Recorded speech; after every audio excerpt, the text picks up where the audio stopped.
নবী আমার আখিরাতবাসীদের জন্য নবী রহমত হয়ে আসলেন। রাসূলুল্লাহ সাল্লাল্লাহু আলাইহি ওয়াসাল্লাম দুনিয়ার মধ্যে আল্লাহ তাআলা এমন মর্যাদা দান করেছেন, আমার আপনার আল্লাহর মর্যাদার পর নবীর মুস্তান।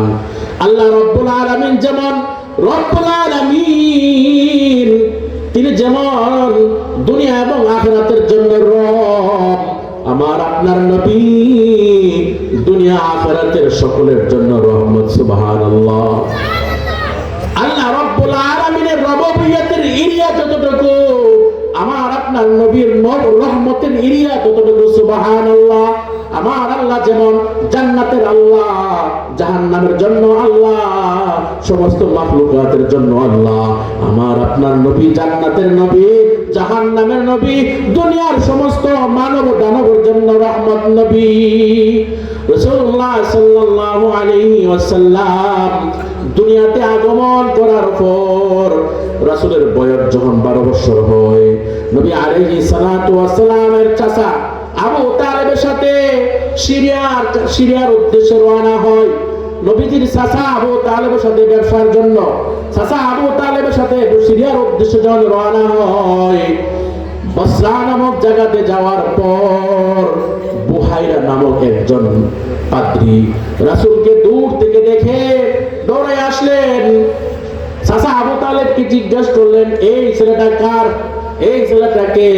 চাচা আবু তালেব ডাক দিয়া কই, সে আমার ভাতিজা মুহাম্মদ। বুহাইরা পাদ্রী ডাক দিয়া কই, সে সাধারণ কোন মানুষ নয়, আমি দূর থেকে দেখতেছিলাম এই ছেলেটা যখন যে রাস্তা দিয়ে আসতেছিল এমন কোন গাছ নাই, পালা নাই, পাথর নাই, নবীকে দেখে সেজদা না করতে। সুবহানাল্লাহ। এমন কোন গাছপালা আমি দেখি নাই, এমন কোন পাথর দেখি নাই যে নবীকে সেজদা না করতে। কোন সাধারণ মানুষ নয়, সে একজন নবী। আমি যখন সে রাস্তা দিয়ে আসতেছিল আসমানের মেঘমালা দেখতে লাগলাম, নবীকে মেঘমালা রৌদ্রের তাপ থেকে বাঁচাইবার জন্য ছায়া হয়ে গেছে। সুবহানাল্লাহ। বুহাইরা পাদ্রী বলেন, চাচা আবু তালেব, তাকে আর সিরিয়ার সামনে নিয়ে যাও না, ওখানে কিছু নবীর বিরুদ্ধে শত্রু আছে, খ্রিস্টানরা নবীকে পাইলে তারা হত্যা করে ফেলবে, তাকে রিটার্ন মক্কায় পাঠিয়ে দাও।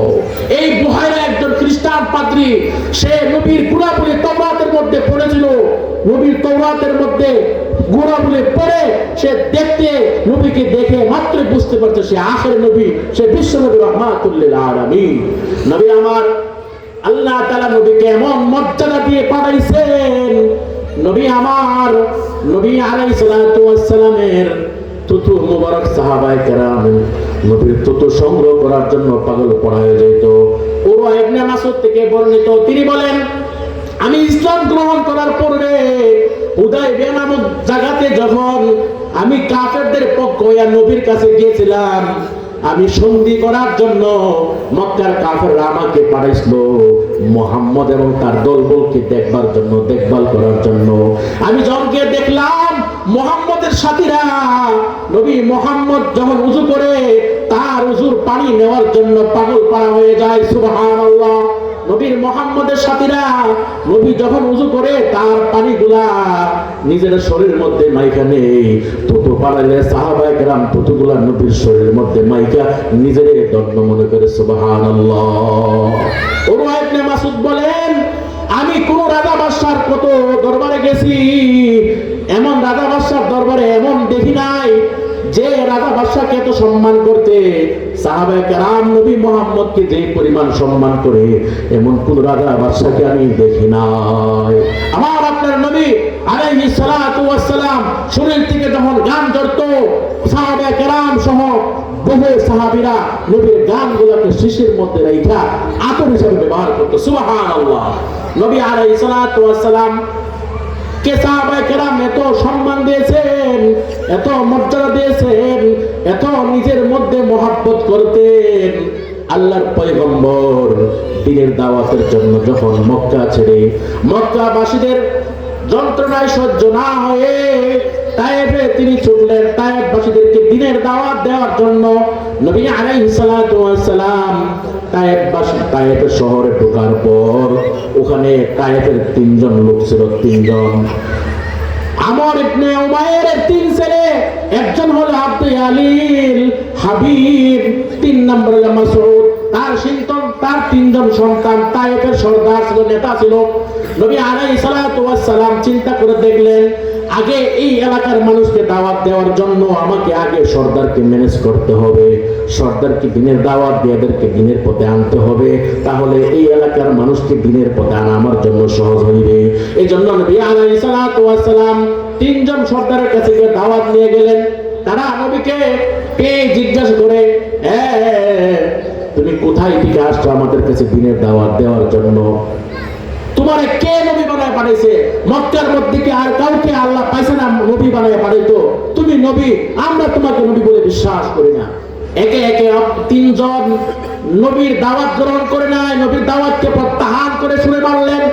নবী আলাইহিস সালাতু ওয়াস সালাম বললেন তিন সর্দারকে, তোমরা যদি ইসলাম গ্রহণ না করো তাহলে আমাকে তায়েফবাসীর জন্য দাওয়াত দিবার আমার জন্য তোমরা আমার আশ্রয়ের ব্যবস্থা করো। এই তিনজন নেতা নবীকে গ্রহণ করে নাই। তারা নবীকে বলে দেয়, তায়েফ থেকে তুমি মুহূর্তে বের হয়ে যাও, তায়েফে তোমাকে আর আশ্রয় দিবে না কেহ, আমরা তোমাকে আশ্রয় দিব না। এই বলেন তায়েফবাসীরা তায়েফের তিন সর্দার সমস্ত দুষ্ট লোকদেরকে খেপাইয়া দেয়, যে নবী মুহাম্মদের বিরুদ্ধে খেপাইয়া দেয়, নবীর মুহাম্মদকে পাথর ছুঁড়ে মারার জন্য নির্দেশ দেয়। এই দিক দিয়া নবী আলাইহিস সালাতু ওয়াস সালাম এই তিনজন সর্দারের কাছে আশ্রয় না পেয়ে তায়েফ থেকে রওনা হয়ে গেলেন। রাস্তা দিয়ে যখন আসে, পিছনে সামনে ডানে বামে দিয়া নবীর শত্রুরা নবীর গায়ের মধ্যে পাথর নিক্ষেপ করে, নাউযুবিল্লাহ। আরে খোদাদ্রোহী, আল্লাহর দুশমন, এই মানুষটিকে তোরা চিনুস নাই। এই মানুষটা আল্লাহ তাআলা এত দাম দিয়ে বানাইছেন যে নবীর গায়ের মধ্যে মশা মাছি পর্যন্ত হারাম। এই গায়ের মধ্যে তোরা পাথর নিক্ষেপ করলে আল্লাহর তো সহ্য হবে না। নবী আলাইহিস সালাতু ওয়াস সালাম যখন তায়েফের পাশের থেকে নৈরাশ হয়ে তিনি রওনা হয়ে গেলেন তায়েফে, আর কোন আশ্রয় পাইলেন না। সমস্ত দুষ্ট লোকেরা নবীকে সামনে পিছনে চতুর্দিক দিয়ে পাথর নিক্ষেপ করে নবীকে বাঁচাইবার জন্য নবীর সাথে পালক পুত্র যায়েদ ইবনে হারেসা ছিল, নবীকে সামনে দিয়ে আগায় আসে, পিছন দিয়ে আগায় আসে। নবীর গায়ে যেন একটা পাথরের টুকা না লাগে, যত পাথরটা আমার গায়ে লাগবে। যায়েদ ইবনে হারেসা নবীকে বাঁচাইতে গিয়া নিজের দেহটাকে রক্তাক্ত করে ফেলে সামনে পিছনে চতুর্দিক দিয়া কাফেরদের পাথরের আঘাতে তিনি ক্ষত বিক্ষত হয়ে যায়। নবী আলাইহিস সালাতু ওয়াস সালামের উপর পাথর নিক্ষেপ হওয়ার ফলে নবীর দেহের থেকে রক্ত ঝরিয়ে পড়তে লাগলো। যায়েদ ইবনে হারেসা নবীর শরীর থেকে রক্তগুলা মুছতে লাগলো। নবী আলাইহিস সালাতু ওয়াস সালাম এত ক্ষত বিক্ষত হয়েছিলেন, পাথরের আঘাতে এত ক্ষত বিক্ষত হয়েছিলেন, সামনে আর হাঁটতে পারতেছে না, বসে যায়। শত্রু নবীকে ধরে আবার দাঁড় করায় দেয়, নবী আবার সামনে হাঁটে, কাফেররাও আবার নবীকে পাথর নিক্ষেপ করে নবীকে আবার রক্তাক্ত করে। এইভাবে নবীকে রক্তাক্ত করতে করতে 3 মাইল পার হইয়া মক্কার উতবা সাইবার খেজুরের বাগান ছিল, ওই বাগানের মধ্যে গিয়ে নবী আশ্রয় নেওয়ার পর আল্লাহর বরাবর 2টা হাত তুলে মুনাজাত করতে লাগলেন, ওগো আল্লাহ, তুমি কাদের কাছে আমাকে ন্যস্ত করলা, কাদের কাছে আমাকে পাঠাইলা, যারা আমি নবীকে চিনে না জানে না। ওগো আল্লাহ, তুমি তো দুর্বলদের মালিক, তুমি তো সবলদের মালিক, আমি তোমার কাছে অভিযোগ দায়ের করলাম। আল্লাহ রব্বুল আলামিন সবাই তো দেখতেছিলেন, আসমান থেকে জিবরাইল আমিন, আসমান থেকে আল্লাহর পারমিশন পেয়ে জিবরাইল আমিন আসলেন। তায়েফের মধ্যে 2টা পাহাড় ছিল, ওই পাহাড়ের দায়িত্বরত ফেরেশতাগণ নিয়ে আসলেন। জিবরাইল আমিন এসে নবীকে বলে, ওগো আল্লাহর হাবিব, তায়েফবাসীরা আপনার প্রতি যেরকম আচরণ করেছে আল্লাহ তাআলা সবই দেখেছেন। আমাকে বলুন আমি কি করতে পারি। আপনি যা আমাকে করতে বলবেন মুহূর্ত সময় লাগবে না, আমি তায়েফবাসীকে মুহূর্তের মধ্যে ধ্বংস করে দিব। নবী আলাইহিস সালাতু ওয়াস সালাম তখন বললেন, না না না, তায়েফবাসীকে ধ্বংস করলে হবে না, বাল আরজু আইয়াখরুজাল্লাহু মিন আসলাবিহিম মান ইয়াবুদুল্লাহ ওয়াহদাহু ওয়া লা ইউশরিকু বিহি। নবী আলাইহিস সালাতু ওয়াস সালাম বলেন, না, এদেরকে ধ্বংস করা যাবে না, বরং আমি আশাবাদী এদের পরের প্রজন্ম এরা ইসলাম ধর্ম গ্রহণ করবে, এরা নবীর উপর বিশ্বাস স্থাপন করবে। নবী আলাইহিস সালাতু ওয়াস সালাম তায়েফবাসীদের জন্য বদদুয়া করে নাই, নবী তাদের জন্য রহমত হয়ে দাঁড়ালেন। সম্মানিত উপস্থিতি, আজকের প্রধান মেহমান আমাদের মাঝে উপস্থিত হয়েছেন, এজন্য আমরা যারা এখনো ফ্যান্ডেদের বাইরে আছি মেহেরবানি করে ফ্যান্ডেতে চলে আসি। আলহামদুলিল্লাহ আমাদের মাঝে আজকের প্রধান মেহমান আল্লামা মুফতি শামসুল সুবহান আমার কাছে উপস্থিত হয়েছে।